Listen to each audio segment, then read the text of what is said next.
What's going on, everybody? I'm Dr. P. Welcome back today for another video, and thank you so much for stopping back by. I really appreciate all of your continued support more than you really know. Make sure to drop a like on the video if you like what you see, and if you want to see more, consider subscribing to the channel and becoming a part of the Fruit Faction today. Also, while you're at it, if you want to be kept up to date with when I'm live streaming and participate in custom games, get a gift from me, possibly even get added, all you've got to do is check out the link below to caffeine.tv. I stream several times a week over there. It's a ton of fun. You definitely do not want to miss out. So today we got a new update for Fortnite Battle Royale version 10.3, and with it, the good old-fashioned Greasy Grove has returned, except there's a little bit of a twist. You randomly start dancing with tacos in your hands every so often while you're in the Grove. It's not exactly the same as you might remember. While most of it remains intact, there are some notable differences, starting with the restaurant. There is no longer a Durr Burger restaurant. It is a taco restaurant. The colors of a couple of the buildings have changed. There are even some new buildings that are in the updated Greasy that were never in the Greasy Grove before. So again, that whole theme of things happening again, but not exactly the way they did originally, keeps coming back up, and I think it's super interesting. I don't know about you guys, but Greasy Grove is one of my favorite places of all time in Fortnite, so I'm excited to see it come back. I wonder how long it's gonna last, probably at least the rest of the season, and I think it's really interesting the way they actually brought it back. I was wondering if Greasy would be a part of the snow biome, because of course if you look at the minimap, Greasy is literally just one tiny circle right in the middle of the snow biome, and it's a grass area near Greasy, so they brought it back the normal way, but it looks so weird on the map because it's legitimately just one circle, and it looks so unnatural, but I guess that's what the Rift Zone gives you. Greasy isn't the only place to come back. We also got Moisty back today. Well, kind of, not exactly, but we do have a place now called Moisty Palms, which is basically just a hybrid between Moisty Mire and Paradise Palm. Now, this place is really interesting. This may be one of the most unique things Fortnite has ever done. So, previously, we had Prop Hunt in the game, which was an LTM, which I thought was a lot of fun. A lot of other games have done that. But basically, if you are in the Moisty Palms Rift Zone, all you've got to do is crouch, and you become a random prop, so you can literally hide out in plain sight. People aren't going to know if it's you or not, unless you move, of course, and it just adds a completely new dynamic to Fortnite that's specific to only this area. So if you're a fan of this, you can land Moisty every time. If you're not a fan of this, you never have to go there, unless, of course, the zone ends there, in which case that's unfortunate. I imagine there are going to be a lot of really interesting final circles when it inevitably does end in Moisty Palms one time or two. These are two places people have really wanted to see come back this season, Greasy Grove and Moisty Mire.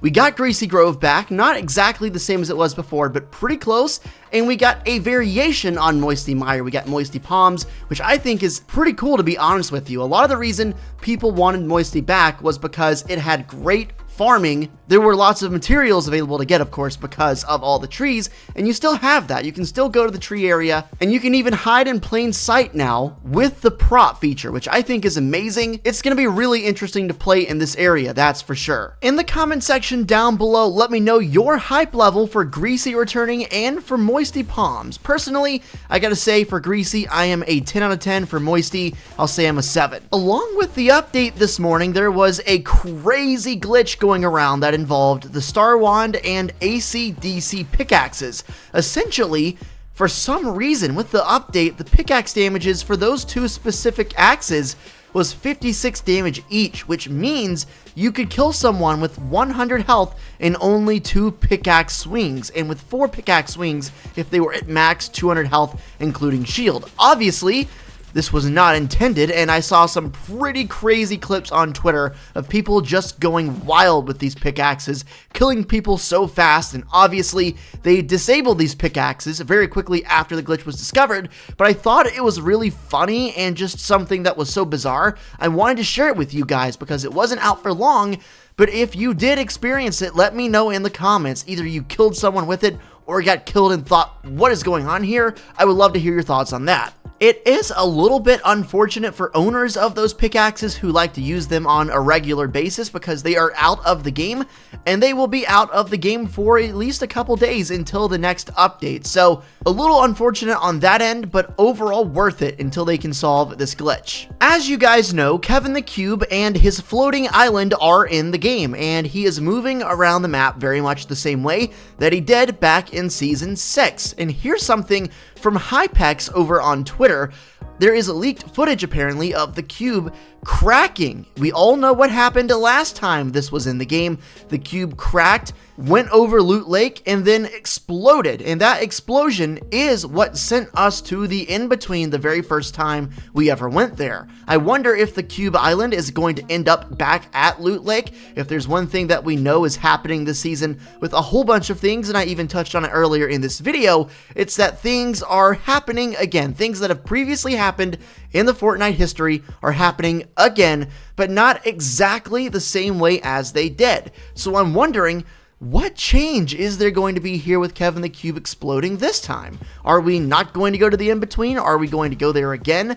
Are we going to deal with the butterfly again? I don't really know what's happening, but it's really, really interesting to think about. As you guys know, the Visitor has been a big part of this season already. We know that he was in the meteor when it originally crashed into the depot back in Season 4 and created the divot. This time around, the meteor is hovering right above the depot moments before impact, and we know that the Visitor has escaped for a second time because his escape pod is empty inside the meteor. We also know, and we have a strong assumption, that the Visitor is working on something inside the Dusty Depot because that's where the rift beacons have been getting built, that's where all this technology is evolving, and all the technology is similar to what the Visitor has and what color scheme he rocks. So it's a pretty fair assumption to say the Visitor is the one working inside the depot, and here's even more evidence courtesy of Pineapplez and Fort Tory on Twitter. Just like how there was leaked footage of the cube cracking, there's also leaked footage of another rocket from Season 4. The exact same rocket is being built at the warehouses in Dusty Depot. So again, something happening from Fortnite's past, but not exactly the way it was before. If you'll recall, the original rocket from Season 4, which was the first ever Fortnite Live event, by the way, was built in the villain's base near Snobby Shores on the side of a mountain. This time around, the same rocket has been constructed, or will be constructed soon, apparently by the Visitor, inside of Dusty Depot. All of a sudden, with these latest updates, we're getting so many, not just important, but critical parts of Fortnite's history coming back to the game. You've got Kevin the Cube, and apparently another cube event explosion butterfly coming up soon. You've also got the rocket being built somewhere else. Who knows what's going to happen this time? If you recall, the rocket launch was the first event. I just said that a little bit earlier, but it was also the event that literally sparked everything else that ever happened.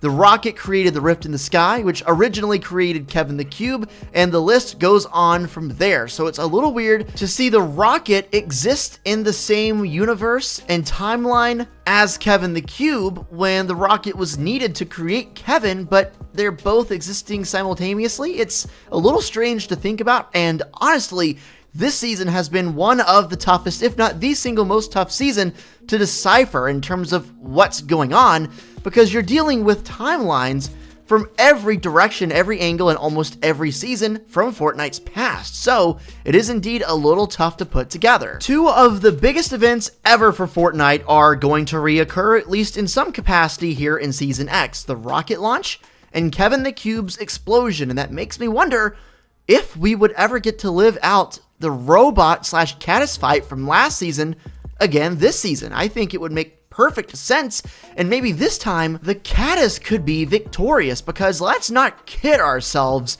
If you watched that event, it's very clear that for the majority of the fight, the Cattus was in the lead. I mean, look at this screenshot from the event. This was moments before the robot actually finished off the Cattus via help from the Nexus orb inside the vault, but it's clear that the robot was struggling. I mean, the Cattus jumped on his back from out of the ocean and basically dismantled him to the point that he was falling over. The robot was done. The only reason he turned that fight and ultimately won is because of the Nexus and the orb that he pulled right out of the middle. If that doesn't happen, if he's not lucky enough to be right near the vault when he was down, he would have lost easily. The Cattus was very powerful. It was bigger than the robot. So many reasons the Cattus should have won, and maybe, just maybe, we'll get to relive the fight again, and maybe the Cattus would win.